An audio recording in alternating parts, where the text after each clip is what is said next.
ಕುರಿ ತೊಳೆಯುತ್ತಿದ್ದ ಇಬ್ಬರು ಯುವಕರು ಚೆಕ್ ಡ್ಯಾಂನಲ್ಲಿ ಮುಳುಗಿ ಸಾವನ್ನಪ್ಪಿರುವ ಘಟನೆ ಚಿತ್ರದುರ್ಗ ತಾಲೂಕಿನ ಜಿಆರ್ಹಳ್ಳಿ ಗ್ರಾಮದಲ್ಲಿ ನಡೆದಿದೆ. 23 ವರ್ಷದ ವಿಶ್ವನಾಥ್, 19 ವರ್ಷದ ಮಾರುತಿ ಮೃತ ಯುವಕರು.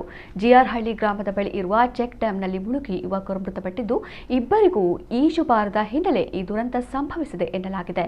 ಚಿತ್ರದುರ್ಗ ಗ್ರಾಮಾಂತರ ಪೊಲೀಸ್ ಠಾಣಾ ಪೊಲೀಸರು ಭೇಟಿ ನೀಡಿ ಪರಿಶೀಲನೆ ನಡೆಸಿದ್ದಾರೆ.